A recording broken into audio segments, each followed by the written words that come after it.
ইউনূস সরকার ক্ষমতায় আসার পর রোজ তারা হাসিনাকে ফেরত চাইতো। পতিত স্বৈরাচার শেখ হাসিনাকেও আমরা ভারতের কাছ থেকে ফেরত চাইব। অথচ ১ মাস হলো আর চাইছে না। মানে এই ১ মাসে বাংলাদেশে এমন একটা ঘটনা ঘটে গেছে যে ইউনূস সরকারের কিন্তু আর হাসিনাকে ফেরত পাওয়ার মুখ নেই। বিষয়টা কি? বিষয়টা হলো বাংলাদেশের একজন প্রভাবশালী সোশ্যাল মিডিয়া স্পিকার দীর্ঘ সময় ধরে বাংলাদেশের আমজনতার বিশ্বাস অর্জন করেছে। তার উস্কানিতেই এই স্পর্ধার জবাব দিতে হবে।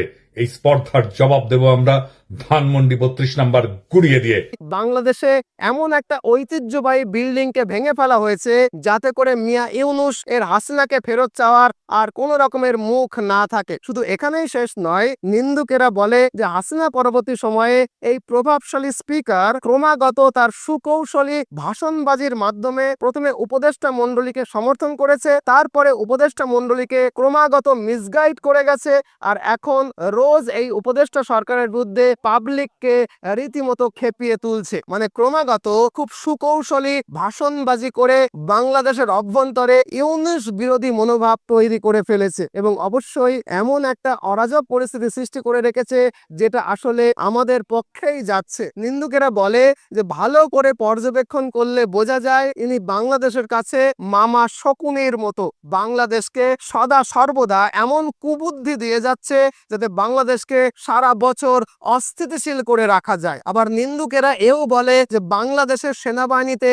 এমন অনেক অফিসার রয়েছেন যারা অনেক সিনিয়রকে টপকে উচ্চ সেনা পদে অধিষ্ঠিত হয়েছেন। আমি কোন উচ্চ পদকে ইঙ্গিত করছি একটু বুঝে নিতে হবে আর কি। এই সেনা অফিসাররা আসলে দীর্ঘ সময় ধরে গড়ে তোলা এক একজন অ্যাসেট যারা দায়িত্ব নিয়ে শেখ হাসিনাকে নিরাপদে ভারতে পাঠানোর ব্যবস্থা করেছিল এবং শেষ প্রায় ১ বছর ধরে আমাদের স্বার্থেই কাজ করে যাচ্ছে। আবার আমি নাম বলতে চাই না, অথচ নিন্দুকেরা বলে বাংলাদেশের ২ জন ধনকুবের মানে খুব বড় মাপের ইন্ডাস্ট্রিয়ালিস্টও কিন্তু আমাদের অ্যাসেট। এদের দুজনই খুব গরিব অবস্থা থেকে আজকের এই ধনকুবেরে পরিণত হয়েছে। আসলে প্রাথমিক জীবনে এজেন্ট হিসাবে পরবর্তীতে এমন বিশ্বাসযোগ্য অ্যাসেটে পরিণত হয়েছে যে এদেরকে ধনী বানানো হয়েছে যাতে করে ধনী হওয়ার কারণে এরা বাংলাদেশের সমাজে প্রভাবশালী হয় আর সেই প্রভাবকে দীর্ঘ সময় ধরে আমাদের পক্ষে কাজে লাগানো যায়। যেমন একজন ধনী ইন্ডাস্ট্রিয়ালিস্ট হাসিনা বিরোধী আন্দোলনে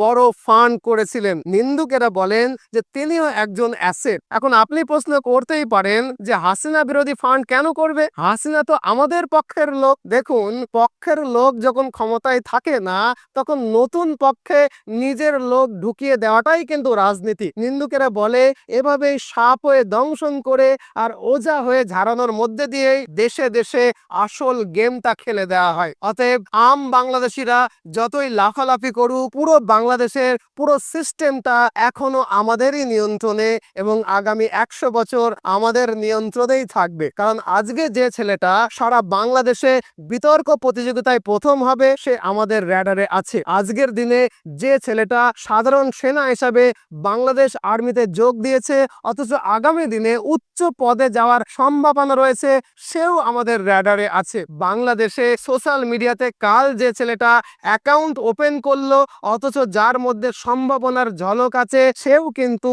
আমাদের চোখে চোখে আছে, নজরে আছে। এবছর যারা বাংলাদেশ সিভিল সার্ভিস পাশ করলো তারা সকলেই কিন্তু আমাদের র্যাডারের মধ্যেই আছে। এদেরকে বারবার বিশ্লেষণ করে এদের মোটিভটাকে খুঁজে বের করতে হবে আর মোটিভ বুঝে এদের মধ্যে থেকেই আমাদের আগামীর এজেন্ট তৈরি হবে আর এই এজেন্টদের মধ্যে থেকেই আগামীর অ্যাসেটকে আমাদের তৈরি করতে হবে। আর এভাবেই সারা বাংলাদেশে এমন কোনো ক্ষেত্র থাকবে না যেখানে আমাদের অ্যাসেট থাকবে না। অতএব আমরা আগামী ১০০ বছরের প্ল্যান করে এগোচ্ছি।